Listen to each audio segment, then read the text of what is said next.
Hello friends, exam score YouTube channel में आप सभी का स्वागत है। मेरा नाम है सूर्यकांत और आज हम इस वीडियो में पॉलिटी एमसीक्यू पार्ट नंबर 21 देखने वाले हैं। जैसा कि आपको पता है, हमने जो ये पॉलिटी एमसीक्यू की सीरीज़ चला रखी है, इसमें हम टॉपिक वाइज एमसीक्यू कवर कर रहे हैं।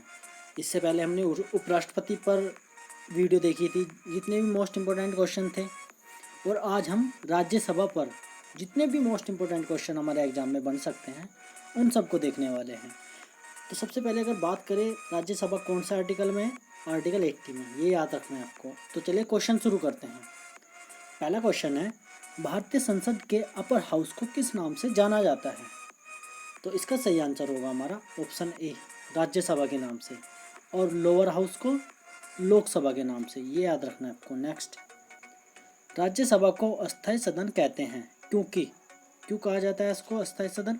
सभी सदस्य आजीवन सदस्य होते हैं। गलत। इसे विघटित नहीं किया जा सकता, ये सही होगा। मतलब इसको डिसोल्व नहीं किया जा सकता, मतलब भंग नहीं किया जा सकता। ये हमारा सही होगा ऑप्शन बी। कुछ सदस्य प्रति 2 वर्ष में अवकाश ग्रहण करते हैं। ये थोड़ा गलत हो गया, कुछ सदस्य नहीं होना चाहिए था यहाँ पे होना चाहिए था 1/3 सदस्य। तब हमारा आंसर क्या होता है? बी एंड सी दोनों सही होते हैं, ठीक है। लेकिन अभी हमारा आंसर क्या होगा? Option B. नेक्स्ट, राज्यसभा में सीटों की अधिकतम संख्या कितनी हो सकती है? राज्यसभा में कितनी अधिकतम संख्या हो सकती है? 250, यानी कि ऑप्शन ए सही होगा। नेक्स्ट, वर्तमान समय में राज्यसभा में सदस्यों की प्रभावी संख्या कितनी है? मतलब अभी राज्यसभा में कितने संख्या है, ये आपको बतानी है। तो ऑप्शन बी सही होगा, 245। आपको एक बात ध्यान रखनी है, यहाँ पे 233 जो सदस्य हैं वे तो चुने जाते हैं राज्यों की विधानसभाओं द्वारा, ठीक है। और जो 12 सदस्य हैं उनको नॉमिनेट करता है कौन? राष्ट्रपति। कौन करते हैं? राष्ट्रपति। और आपको एक बात और याद रखनी है, ये जो 12 सदस्य नॉमिनेट करते हैं राष्ट्रपति, ये आर्टिकल 80 के 1 के तहत करते हैं, ठीक है। 80 के 1 के तहत 12 सदस्यों को राष्ट्रपति राज्यसभा में नॉमिनेट करते हैं, ये बात याद रखनी है। नेक्स्ट, राज्यसभा के लिए राष्ट्रपति द्वारा कितने सदस्य नामित किए जाते हैं? कितने किए जाते हैं? 12 सदस्य, यानी कि ऑप्शन बी सही होगा। और कौन से आर्टिकल के तहत? आर्टिकल 80 के 1 के तहत, ठीक है। नेक्स्ट, राज्यसभा में प्रतिनिधित्व होता है, किसका होता है प्रतिनिधित्व? राज्यों का, बिल्कुल सही है। संघ शासित क्षेत्रों का, ये भी सही है। तो ऑप्शन हमारा क्या सही होगा? सी सही होगा, उपरोक्त दोनों का, ठीक है। अब आपको एक बात और याद रखनी है, संघ शासित क्षेत्र कौन कौन से? दिल्ली और पांडिचेरी, जहाँ पे विधानसभा है, उन दोनों के आते हैं इसमें, ठीक है, प्रतिनिधित्व। नेक्स्ट, जिन संघ शासित क्षेत्रों में विधानसभाएं नहीं होती हैं उनके प्रतिनिधि किस प्रकार चुने जाते हैं? किस प्रकार चुने जाते हैं ये आपको बताना है। तो इसका सही आंसर होगा हमारा ऑप्शन ए, विशेष निर्वाचक मंडल द्वारा। नेक्स्ट, राज्यसभा में सदस्यों का निर्वाचन होता है। राज्यसभा में जो सदस्यों का निर्वाचन होता है वो कैसे होता है? ऑप्शन डी सही होगा, अनुपातिक प्रतिनिधित्व के अनुसार एकल संक्रमणीय मत पद्धति द्वारा। नेक्स्ट, तो ये अगला क्वेश्चन है हमारा, राज्यसभा के लिए प्रत्येक राज्य के प्रतिनिधियों का निर्वाचन कौन करता है? राज्यसभा के लिए प्रत्येक राज्य के प्रतिनिधियों का निर्वाचन बताना है आपको, कौन करता है? तो उसका ऑप्शन ए सही होगा, विधानसभा के निर्वाचित सदस्य, ठीक है, ऑप्शन ए सही होगा। नेक्स्ट, राज्यसभा में राज्यों का प्रतिनिधित्व किस बात पर निर्भर करता है? किस बात पर निर्भर करता है प्रतिनिधित्व? तो ऑप्शन बी सही होगा, राज्यों की जनसंख्या। जितनी ज़्यादा जनसंख्या होगी उतने ही चुने जाएंगे कौन? राज्यसभा में सदस्य। नेक्स्ट, राज्यसभा में किस राज्य के प्रतिनिधियों की संख्या सर्वाधिक है? किस राज्य में है सर्वाधिक राज्यसभा में सदस्य? तो ऑप्शन डी सही होगा, उत्तर प्रदेश। और कितने हैं? 31। याद रखना है आप लोग को, सबसे ज़्यादा राज्यसभा कितनी सीटें? 31। अगर लोकसभा की बात करें तो लोकसभा में कितनी है? 80 सीटें। नेक्स्ट, उत्तर प्रदेश से राज्यसभा के लिए कितने सदस्य चुने जाते हैं? कितने चुने जाते हैं? ऑप्शन सी सही होगा, 31। नेक्स्ट, निम्नलिखित राज्यों के युग्मों में से किसको राज्यसभा में समान प्रतिनिधित्व मिला है? किस किस को मिला है समान प्रतिनिधित्व? आंध्र प्रदेश और मध्य प्रदेश दोनों में कितनी कितनी है, 11 सीटें इसमें है राज्यसभा की, 11 इसमें हैं। और अगर हम बिहार की बात करें, बिहार में 16 सीटें हैं राज्यसभा की। और वहीं पे अगर वेस्ट बंगाल की बात करें, यहाँ पे भी 16 सीटें हैं। ठीक है, उड़ीसा की बात करें, उड़ीसा में 10 सीटें हैं। और आपकी राजस्थान की बात करें, राजस्थान में भी 10 सीटें हैं। तो मतलब क्या हुआ, सब में बराबर बराबर हैं। तो ऑप्शन हमारा क्या सही होगा, डी, उपरोक्त सभी। आंध्र प्रदेश में मध्य प्रदेश के बराबर है, बिहार में पश्चिम बंगाल के बराबर है, उड़ीसा में राजस्थान के बराबर है। ठीक है, और संख्या मैंने बता दी है आपको कितनी कितनी है। नेक्स्ट देखते हैं, निम्नलिखित में से किस संघ शासित क्षेत्र का राज्यसभा में प्रतिनिधित्व है। मतलब कौन से संघ शासित क्षेत्र से राज्यसभा में सदस्य जाते हैं, ये आपको बताना है। किस में जाते हैं, ऑप्शन ए सही होगा, दिल्ली और पांडिचेरी से। नेक्स्ट, निम्नलिखित राज्य युग्मों में से किसे राज्यसभा में समान प्रतिनिधित्व प्राप्त है। समान प्रतिनिधित्व किस किस को प्राप्त है। अगर हम आंध्र प्रदेश की बात करें तो इसमें आंध्र प्रदेश में कितने हैं राज्यसभा में, 11। वहीं पे महाराष्ट्र की बात करें तो 19 हैं, ये तो बराबर हुए नहीं। मध्य प्रदेश की बात करें तो मध्य प्रदेश में 11 हैं। और गुजरात की बात करें, गुजरात में भी 11 हैं। तो हमारा आंसर क्या होगा, बी।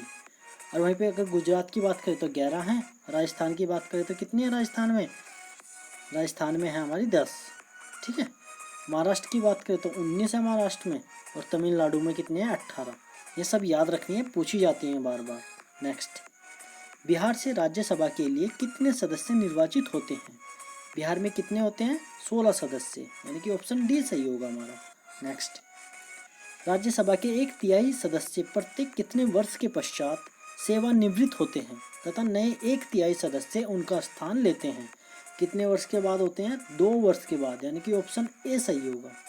नेक्स्ट, 18वां क्वेश्चन है हमारा, राज्यसभा के चुनाव हेतु एक अभ्यर्थी की आयु निम्नलिखित में से कम होनी चाहिए। मतलब मिनिमम कितनी होनी चाहिए राज्यसभा के लिए, तो उसका ऑप्शन सी सही होगा, 30 वर्ष।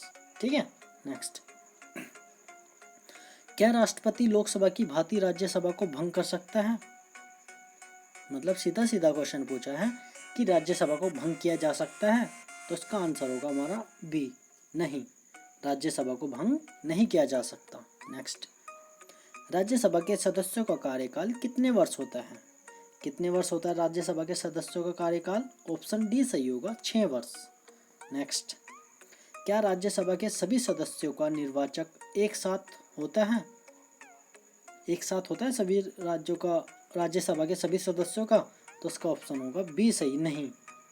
तो कैसे होता है, हर 2 वर्ष के बाद 1/3 सदस्य अपना त्याग पत्र देते हैं, फिर 1/3 पे ही इलेक्शन हो जाते हैं।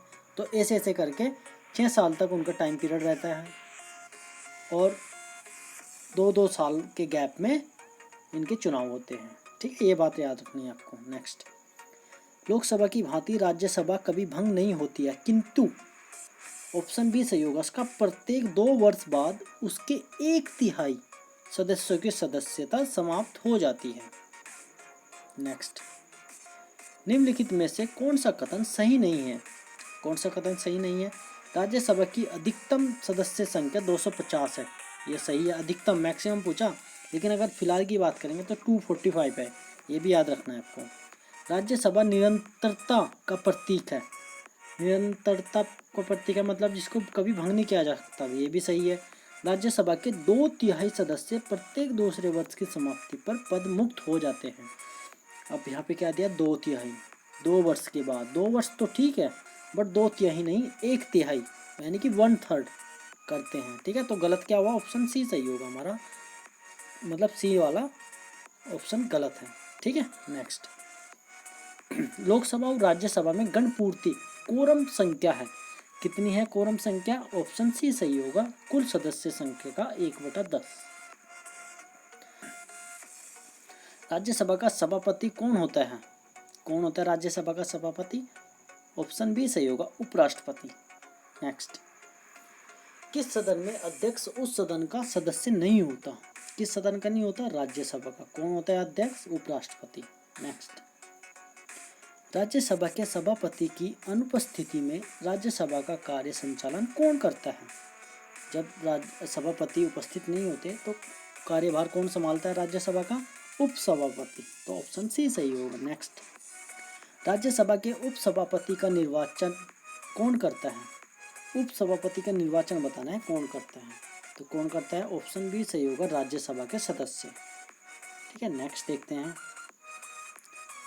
क्या राज्यसभा का सभापति संसद के दोनों सदनों के संयुक्त अधिवेशन की अध्यक्षता कर सकता है? तो उसका आंसर क्या होगा हमारा? बी सही होगा, नहीं कर सकता। अच्छा, अगर बात करें कि दोनों सदनों के संयुक्त अधिवेशन की अध्यक्षता कौन करता है? कौन करता है? लोकसभा का अध्यक्ष। ठीक है, और वहीं पे एक क्वेश्चन बहुत बार पूछा जाता है कि जो संयुक्त अधिवेशन है इसको बुलाता कौन है? कौन बुलाता है? राष्ट्रपति बुलाता है, ये भी याद रखना है आपको। नेक्स्ट, राज्यसभा के द्विवार्षिक चुनावों की अधिसूचना कौन जारी करता है? मतलब जो चुनाव है उनको कौन कराता है? सीधा सीधा ये पूछा है, तो इसका सही आंसर होगा ऑप्शन ए, निर्वाचन आयोग। नेक्स्ट, निम्नलिखित में से किसके संबंध में राज्यसभा को लोकसभा के अपेक्षाकृत अधिक अधिकार प्राप्त है? कौन से में है? तो उसका ऑप्शन सी सही होगा, नई अखिल भारतीय सेवाओं का गठन करना। नेक्स्ट, संविधान का अनुच्छेद 312 राज्यसभा को निम्नलिखित में से किसका अधिकार प्रदान करता है? 312 बताना है आपको, किसका अधिकार प्रदान करता है, तो उसका ऑप्शन सी सही होगा, एक या अधिक अखिल भारतीय सेवा सृजित करने का। नेक्स्ट, लोकसभा द्वारा पारित धन विधेयक राज्यसभा को प्राप्त होने के कितने दिनों के भीतर लोकसभा को वापस लौटाना पड़ता है? कितने दिनों के भीतर? तो ऑप्शन ए सही होगा, 14 दिनों के भीतर। नेक्स्ट, राज्यसभा के सदस्यों को नामित करने का अधिकार निम्नलिखित में से किसको है? किसको है सदस्य को नामित करने का अधिकार? तो इसका ऑप्शन सही होगा हमारा ए, राष्ट्रपति। कौन कर सकता है? राष्ट्रपति। कितने करता है? 12। ठीक है, आर्टिकल कौन सा बताया था? 80 का 1, याद रखना है आपको। नेक्स्ट, राज्यसभा है एक, क्या है? अस्थाई सदन। ऑप्शन ए सही होगा। नेक्स्ट, सर्वप्रथम किस फिल्म अभिनेता को राज्यसभा का सदस्य मनोनीत किया गया था? किस फिल्म अभिनेता को मनोनीत किया गया था? तो इसका ऑप्शन सही होगा डी, पृथ्वीराज कपूर। नेक्स्ट, राज्यसभा के लिए नामित प्रथम फिल्म अभिनेत्री कौन थी? कौन थी प्रथम फिल्म अभिनेत्री? तो ऑप्शन ए सही होगा, नरगिस दत्त। नेक्स्ट, निम्नलिखित में से कौन सा हिंदी साहित्यकार राज्यसभा का सदस्य था? कौन था हिंदी साहित्यकार राज्यसभा का सदस्य? ऑप्शन सी सही होगा, रामधारी सिंह दिनकर। नेक्स्ट, राज्यसभा की प्रथम महिला महासचिव कौन थी? प्रथम महिला महासचिव बताना है आपको, कौन थी, कहाँ की? राज्यसभा की। तो VS. Rama Devi. Option D सही होगा, वी.एस. रमा देवी। नेक्स्ट, राज्यसभा का सर्वप्रथम गठन कब हुआ? कब हुआ था राज्यसभा का सर्वप्रथम गठन? तो उसका सही होगा हमारा ऑप्शन डी, 3 अप्रैल 1952, 3 अप्रैल 1952। नेक्स्ट, राज्यसभा की प्रथम बैठक कब हुई थी? प्रथम बैठक कब हुई थी राज्यसभा की? तो ऑप्शन डी सही होगा, 13 मई 1952। नेक्स्ट, राज्यसभा के पहले समूह की सेवानिवृत्त कब हुई? कब हुई थी सेवानिवृत्त राज्यसभा के पहले समूह की? तो उसका ऑप्शन सी सही होगा, 2 अप्रैल 1954। मतलब जो 1/3 सदस्यों ने अपनी सदस्यता से त्यागपत्र दिया था, वो कब दिया था? 2 अप्रैल 1954 में। ठीक है, नेक्स्ट, तो यहाँ पे क्वेश्चन खत्म होते हैं।